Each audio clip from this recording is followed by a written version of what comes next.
फगवाड़े classes में आपका स्वागत है। मैं आपको राजनीति विज्ञान में महत्वपूर्ण राजनीतिक कथन पढ़ाऊंगा जो net JRF TGT PGT Haryana assistant professor MP set के लिए महत्वपूर्ण है। चलो शुरुआत करते हैं।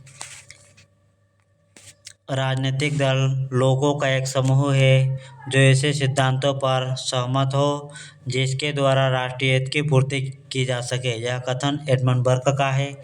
एडमंड बर्क कहता है राजनीतिक दल लोगों का एक समूह है जो ऐसे सिद्धांतों पर सहमत हो जिसके द्वारा राष्ट्रीय हित की पूर्ति की जा सके। अगला कथन है राजनीतिक दल ऐसे व्यक्तियों का एक ऐसा समूह है जिसके सदस्य सामान्य सिद्धांतों पर सहमत हो और सामूहिक प्रयत्नों द्वारा राष्ट्रीय हितों को प्रोत्साहित करने के लिए एकता के सूत्रों में बंधे हो। यह कथन एडमंड बर्क का है। एडमंड बर्क का कथन है राजनीतिक दल ऐसे व्यक्तियों का ऐसा समूह है जिसके सदस्य सामान्य सिद्धांतों पर सहमत हो और सामूहिक प्रयत्नों द्वारा राष्ट्रीय हित को प्रोत्साहित करने के लिए एकता के सूत्रों में बंधे हो। अगला कोटेशन है किसने चेतावनी दी कि भारत में व्यक्ति पूजा की भावना लोकतंत्र के लिए सबसे बड़ा खतरा होगा। तो यह डॉक्टर भीमराव अंबेडकर ने कहा है। डॉक्टर भीमराव अंबेडकर ने कहा है कि व्यक्ति पूजा की भावना लोकतंत्र के लिए सबसे बड़ा खतरा है। अगला कथन है दलीय प्रणाली किसी भी देश के राजनीतिक जीवन को यंत्रवत बना देती है। यह कथन गिलक्राइस्ट का है। गिलक्राइस्ट कहता है दलीय प्रणाली किसी भी देश के राजनीतिक जीवन को यंत्रवत बना देती है।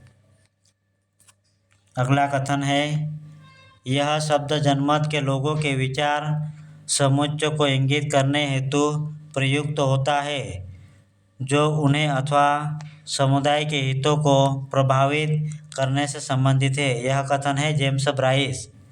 जेम्स ब्राइस कहता है कि यह शब्द जनमत के लोगों के विचार समुच्चय को इंगित करने हेतु प्रयुक्त होता है जो उन्हें अथवा समुदाय के हितों को प्रभावित करने से संबंधित है। अगला कथन है ब्राइस का राजनीतिक दल अपरिहार्य है। कोई भी स्वतंत्र देश उनके बिना नहीं रह सकता है। ब्राइस कहता है राजनीतिक दल अपरिहार्य है। कोई भी स्वतंत्र देश उनके बिना नहीं रह सकता है।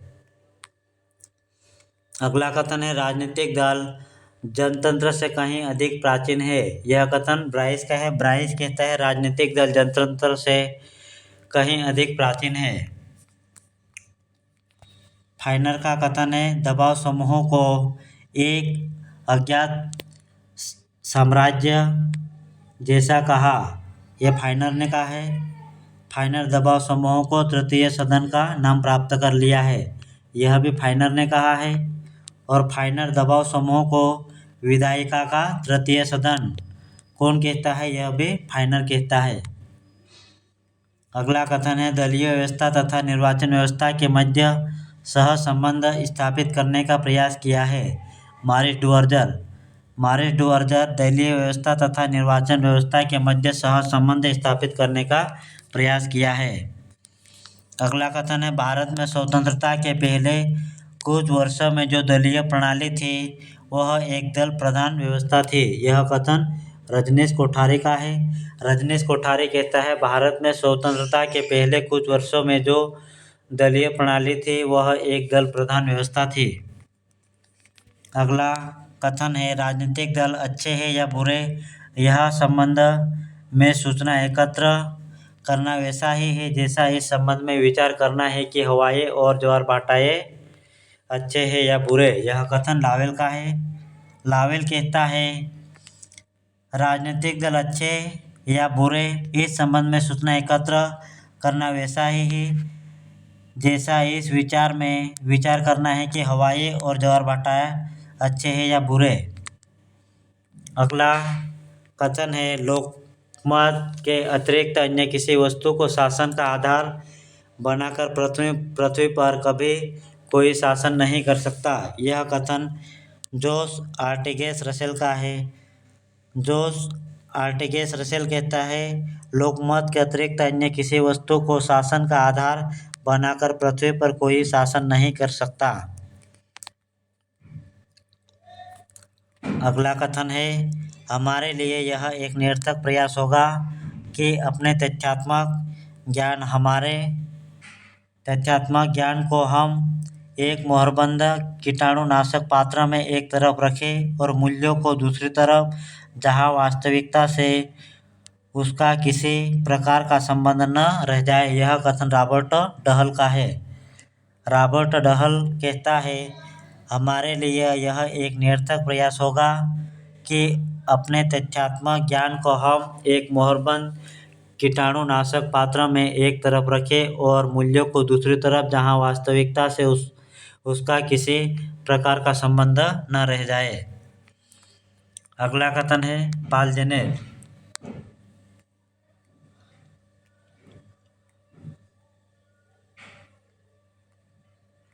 यह राजनीति विज्ञान समाज विज्ञानों का वह भाग है जिसका संबंध राज्य के आधार और सरकार के सिद्धांतों से होता है। यह पालजेनेट का है। पालजेनेट कहता है, राजनीति विज्ञान समाज विज्ञानों का वह भाग है जिसका संबंध राज्य के आधार और सरकार के सिद्धांतों से होता है। अगला कथन है, राजनीति शास्त्र इतिहास एवं राजनीति के बीच है, अतीत और वर्तमान के बीचों बीच है। यह ब्राइस का कथन है। ब्राइस राजनीति शास्त्र इतिहास और राजनीति के बीचों बीच स्थित है, अतीत एवं वर्तमान के बीचों बीच है।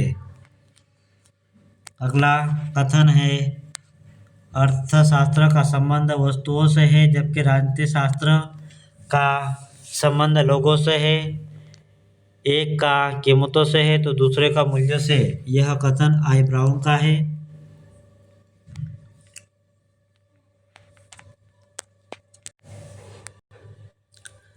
अगला कथन है, राजनीति विज्ञान का संबंध राज्य तथा उसके साधन सरकार से। यह कथन डिमॉक का है। डिमॉक कहता है, राजनीति विज्ञान का संबंध राज्य तथा उसके साधन सरकार से है या यंत्र सरकार से है।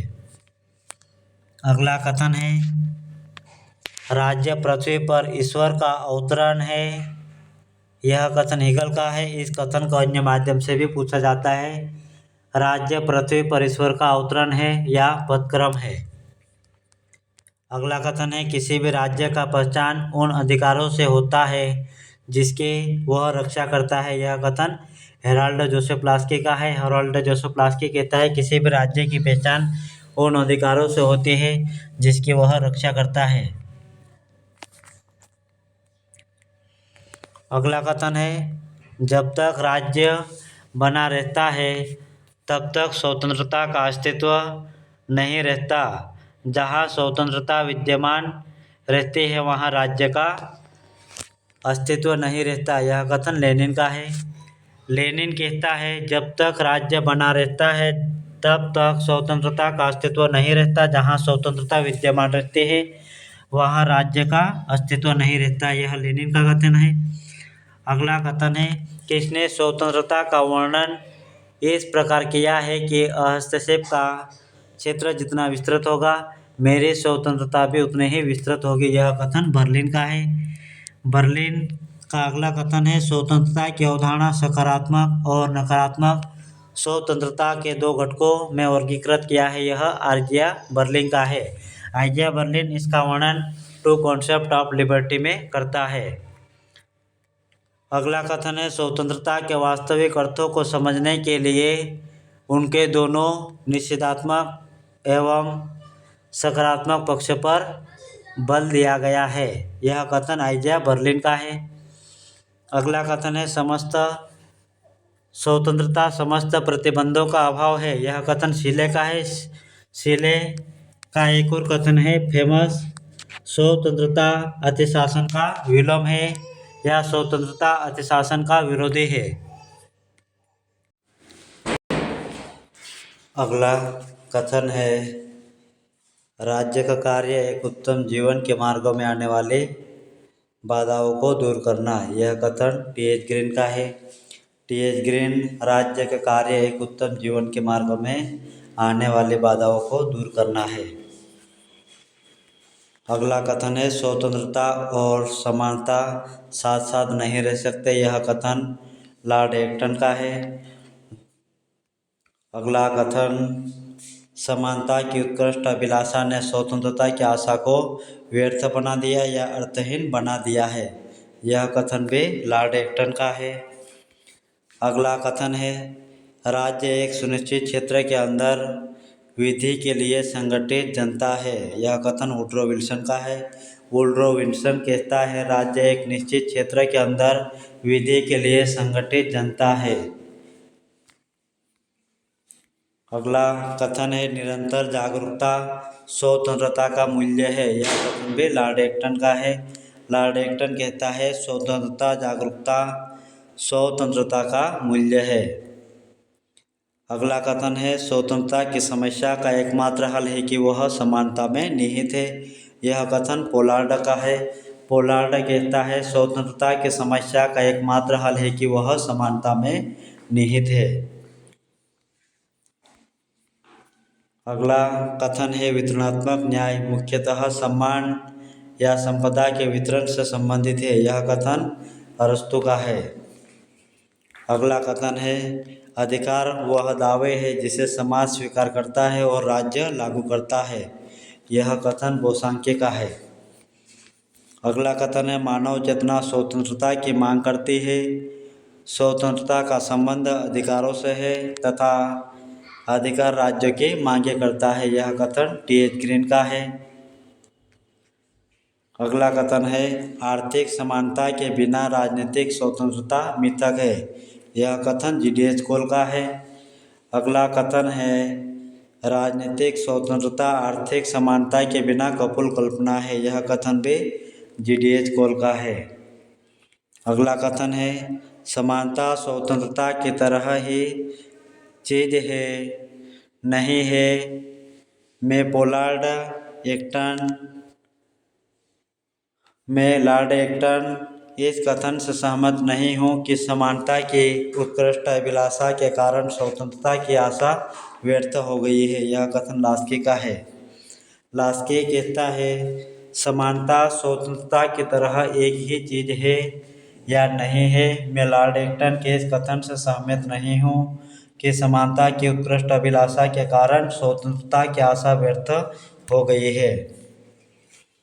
अगला कथन है फ्रांस की क्रांति व्यक्ति के अमूर्त अधिकारों पर आधारित थी जबकि अंग्रेजी क्रांति अंग्रेजों की परंपरा अधिकारों पर आधारित है। यह कथन एडमंड बर्क का है। अगला कथन है हमारी सामाजिक व्यवस्था का न्याय मुख्यतः इस बात पर आधारित है कि समाज में मूलभूत अधिकारों तथा कर्तव्य कैसे हैं तथा समाज के विभिन्न क्षेत्रों के आर्थिक अवसर और सामाजिक परिस्थितियाँ कैसी है। यह कथन जॉन रॉल्स का है। अगला कथन है कानून अधिकार कानूनों का तथा केवल कानूनों का फल है। बिना कानूनों का कोई अधिकार नहीं। कानूनों के खिलाफ कोई अधिकार नहीं तथा कानूनों से पहले कोई अधिकार नहीं। यह कथन बेंथम का है।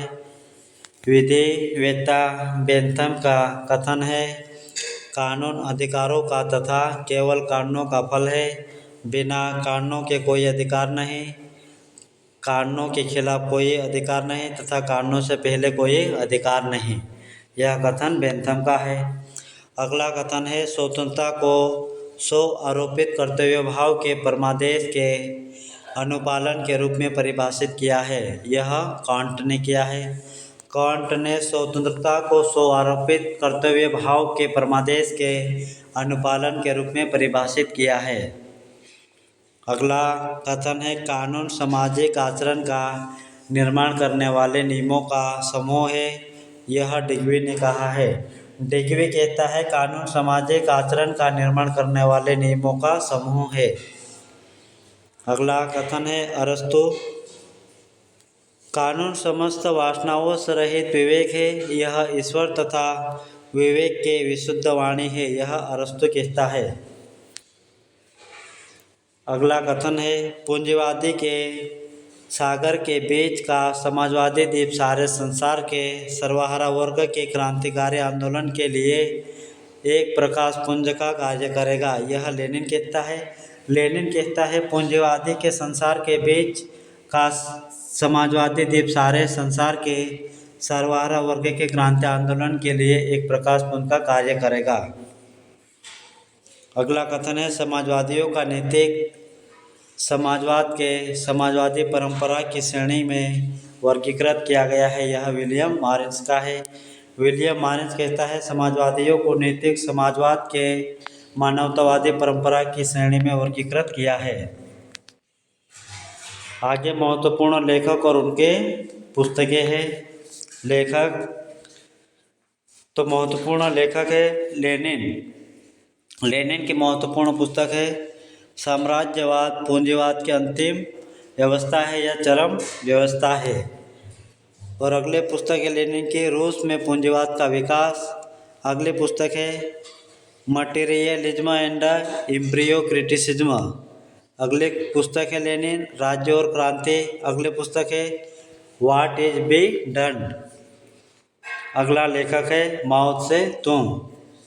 इसके महत्वपूर्ण पुस्तक है new democracy, on coalition government, on contradiction. अगली पुस्तक है पीपल डेमोक्रेटिक डिक्टेटरशिप। अगला लेखक है ग्राम्सी। ग्राम्सी की पुस्तक है प्रिज्म नोटबुक। अगला लेखक है जॉन रॉल्स। जॉन रॉल्स की प्रमुख पुस्तक है ए theory of justice political liberalism. और ये महत्वपूर्ण आगे और महत्वपूर्ण लेखक है रॉबर्ट नोजिक। रॉबर्ट नोजिक की पुस्तक है एनार्की स्टेट एंड यूटोपिया।